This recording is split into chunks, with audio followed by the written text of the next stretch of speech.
প্রিয় ছাত্রছাত্রীরা, আশা করি তোমরা সকলে ভালো আছো।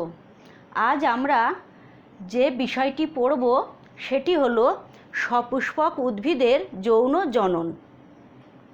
তাহলে সপুষ্পক উদ্ভিদের যৌন জনন পড়তে গেলে আগে আমাদের জানতে হবে জনন কি। জনন কি?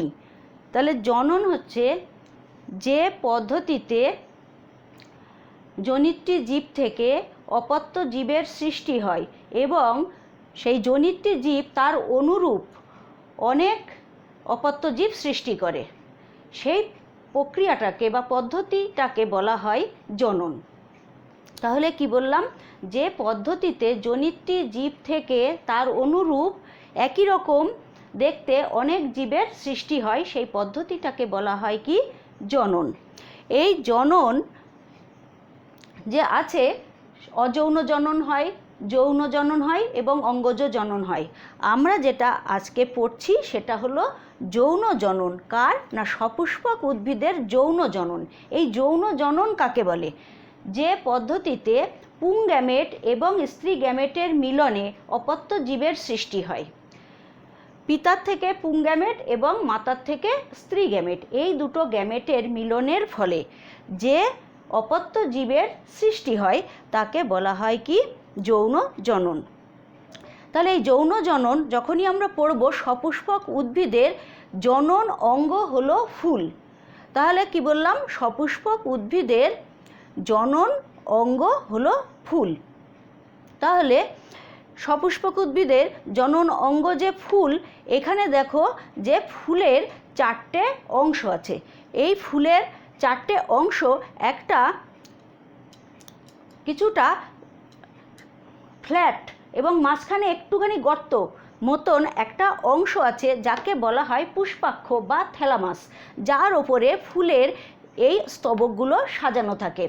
ফুলের চারটে স্তবক, সম্পূর্ণ ফুলের চারটে স্তবক থাকে এবং যে ফুলের, তাহলে আমরা কি বলবো?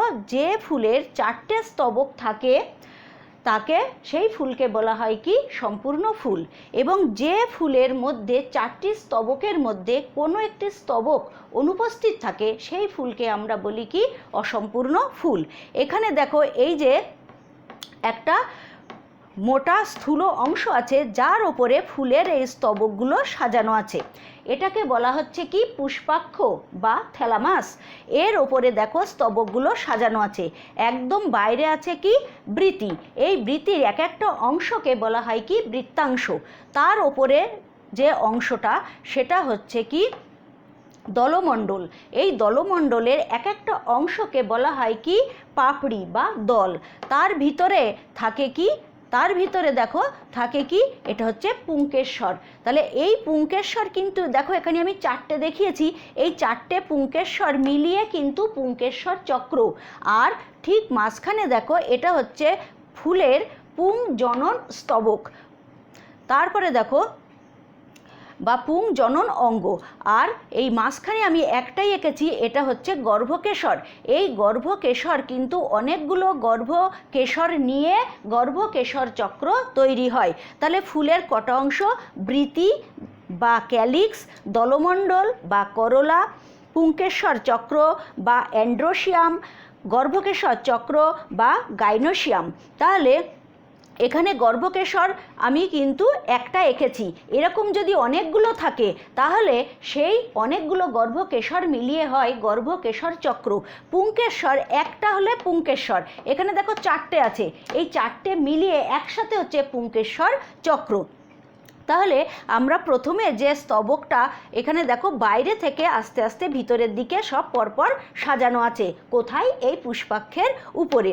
দেখবে যে একটা ফুল যদি তুমি ছাড়িয়ে ফেলো, পাপড়িগুলো ছাড়িয়ে ফেললে, তারপরে তুমি বৃতি ছাড়িয়ে ফেললে, তারপরে পুংকেশ্বর, গর্ভকেশ্বর চক্র, পুংকেশ্বর চক্র সব ছাড়িয়ে ফেললে, দেখবে একটা ফ্ল্যাট একটা অংশ পড়ে থাকে, নেড়া মতন একটা ফ্ল্যাট অংশ, থ্যালামাস বা পুষ্পাক্ষ বলা হয়। তাহলে প্রথমে কি রয়েছে, একদম বাইরে বৃতি। এই বৃতি কীরকম, বৃতি সাধারণত সবুজ দেখতে হয়। তোমরা দেখেছো ফুলের বাইরে থাকে সবুজ বৃতি, একদম বাইরে মানে একদম নিচের দিকে থাকে। এই বৃতি কিন্তু দুই রকম হতে পারে, একটা হচ্ছে যুক্ত বৃতি আর একটা মুক্ত বৃতি। যুক্ত বৃতি কি, যে বৃতির বৃত্তাংশগুলো পরস্পর যুক্ত, তাহলে তাকে বলা হয় কি যুক্ত বৃতি। আমরা যেরকম জবা ফুলে দেখতে পাই কি যুক্ত বৃতি, দেখো নিচের অংশটা জবা ফুলে আমরা দেখি কি নিচের অংশ সব জোড়ানো সবুজ পুরো, আর উপর দিকে একটুখানি অল্প অল্প খোলা আছে সামান্য উপরে। তাহলে এই যে ফুলের, তাহলে যে বৃতির বৃত্তাংশগুলো পরস্পর যুক্ত তাকে বলা হয় কি যুক্ত বৃতি, আর যদি বৃত্তাংশগুলো পরস্পর মুক্ত হয় তখন তাকে বলা হয় কি মুক্ত বৃতি। এই বৃতির কাজ কি, এ একদম ফুলের বাইরের দিকে থাকে, যখন কুড়ি অবস্থায় থাকে তখন ভিতরের অংশগুলোকে রক্ষা করে কে, এই বৃতি ভিতরের অংশগুলোকে রক্ষা করে, এবং এই বৃতির রং সবুজ হয় বেশিরভাগ ক্ষেত্রে, এবং সে কি করে সালোক সংশ্লেষে সাহায্য করে, এবং সেই সালোক সংশ্লেষে উৎপন্ন খাদ্য এই ফুলকে সে সরবরাহ করে। তারপরে দেখো এর পরের অংশ, এর উপর দিকে যেটা, সেটা হচ্ছে দলমণ্ডল। দলমণ্ডলের এক একটা অংশকে বলা হয় দল বা পাপড়ি। তাহলে এর কি, এর হচ্ছে দলমণ্ডলের এক একটা অংশকে বলা হয় কি দল বা পাপড়ি।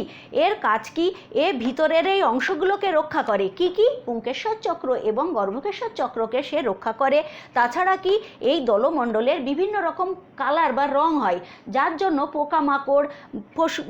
পোকামাকড়, তারপরে পতঙ্গ, এরা বিভিন্ন রকম পতঙ্গ, তারপরে বিভিন্ন প্রাণীরা এই দেখে এরা আকৃষ্ট হয়, এবং তার ফলে তাহলে যখন পোকামাকড়কে এরা এত সুন্দর রং দিয়ে আকৃষ্ট করে তখন তারা এসে ফুলের উপরে বসে, এবং এই পুংকেশ্বরের উপরে এসে বসে, সেখান থেকে গর্ভকেশ্বরের উপরে যায়, পায়ে করে পরাগরেণু নিয়ে এর উপরে এই গর্ভমুণ্ডের উপরে এরা ফেলে, অথবা এক ফুল থেকে অন্য ফুলে তারা সেই পোকামাকড়গুলো বিভিন্ন রঙের পাপড়ি দ্বারা আকৃষ্ট হয়, এবং এক ফুল থেকে আরেক ফুলে যখন তারা যায় তাদের পায়ে করে এরা পরাগরেণু নিয়ে যায়, এবং তারা পরাগ সংযোগে সাহায্য করে। পরাগ সংযোগ তোমরা পরে পড়বে পরের ক্লাসে।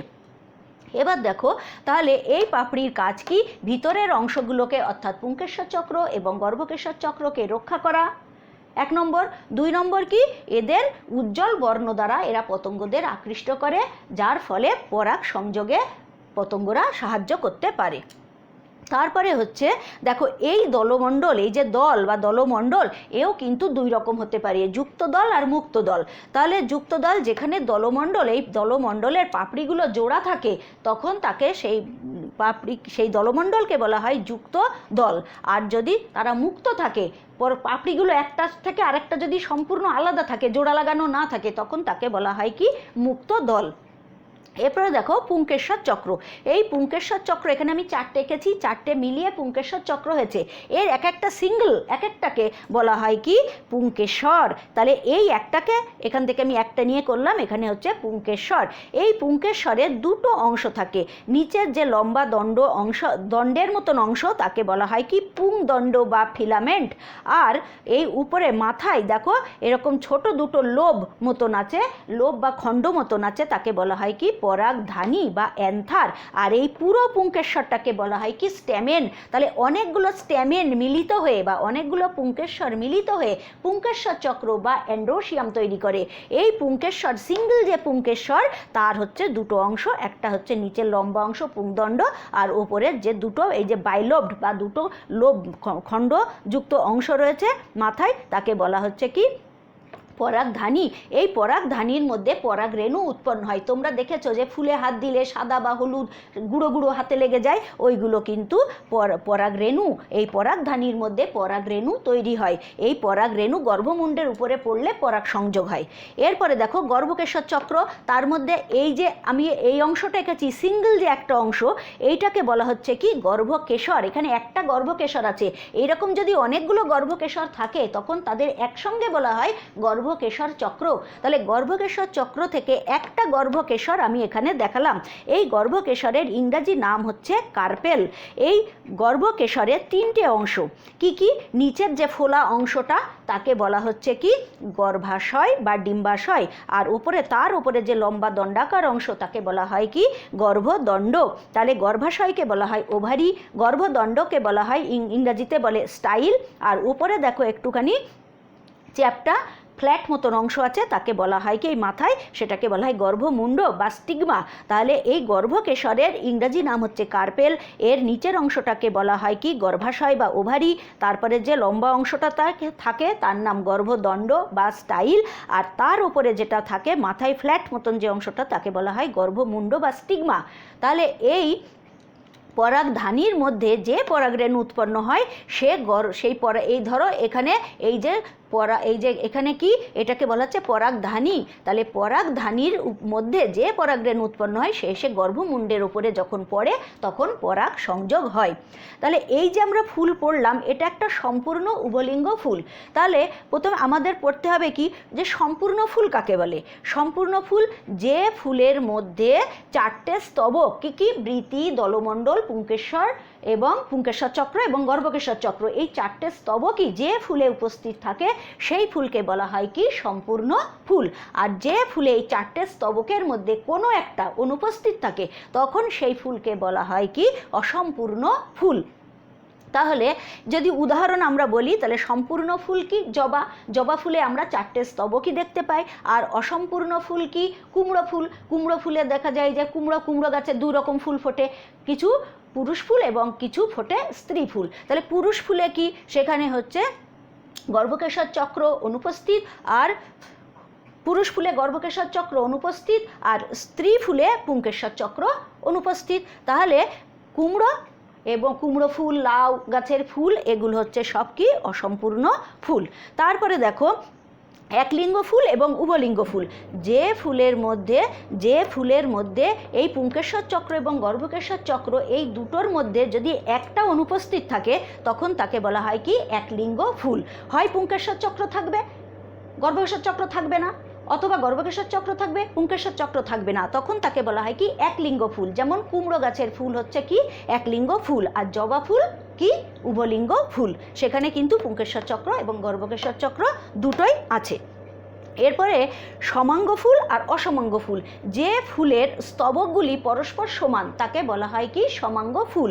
যেরকম এই যে জবা গাছের ফুল, এটাকে বলা হয় কি এর দেখো বৃতিগুলোর মধ্যে সব মিল আছে, এর তারপরে এর পাপড়িগুলোর মধ্যে সব মিল আছে। তাহলে যে ফুলের স্তবকগুলি পরস্পর সমান তাদের বলা হয় কি সমাঙ্গ ফুল, আর যে ফুলের স্তবকগুলো পরস্পর সমান নয়, অসমান, তাদের বলা হয় কি অসমাঙ্গ ফুল। এই জবা ফুলকে যদি আমি মাঝখান দিয়ে লম্বি চিরি তাহলে দুই দিকে কিন্তু চিরে ফেলি, দুই দিকে সমান সমান অংশ পড়বে, এ হচ্ছে সমাঙ্গ ফুল। কিন্তু অপরাজিতা ফুল, বক ফুল এরা হচ্ছে অসমাঙ্গ ফুল। কেন? এদের প্রত্যেকটা স্তবকের অংশগুলো পরস্পর সমান নয়, তাই এরা হচ্ছে অসমাঙ্গ ফুল। তাহলে আমরা আজকে কি পড়লাম? সপুষ্পক উদ্ভিদের যৌন জনন আমরা যে শুরু করব তার প্রথমেই রয়েছে ফুলের গঠন। কেন? সপুষ্পক উদ্ভিদের জনন অঙ্গ হচ্ছে ফুল। সেই ফুলের সব অংশগুলো সম্পর্কে আমরা যদি না জানি তাহলে আমরা সপুষ্পক উদ্ভিদের যৌন জনন সম্পর্কে জানতে পারবো না। আজকে আমরা ফুলের বিভিন্ন অংশ পড়লাম, এর পরের দিন আমরা পড়ব পরাগ সংযোগ, তারপরে কিভাবে যৌন জনন অর্থাৎ পুংগ্যামেটের সঙ্গে স্ত্রী গ্যামেটের মিলন হয় এবং ওই পরাগ সংযোগের পরে পুংগ্যামেট স্ত্রী গ্যামেটের মিলনের ফলে নিষেকের ফলে কিভাবে ফল উৎপন্ন হয় সেগুলো আমরা এর পরের ক্লাসে আরও ডিটেলস পড়ব। তাহলে তোমরা সবাই বুঝেছো, এইটা ভালো করে দেখবে এবং মন দিয়ে পড়বে। সবাই ভালো থেকো, আজ এখানে শেষ করছি।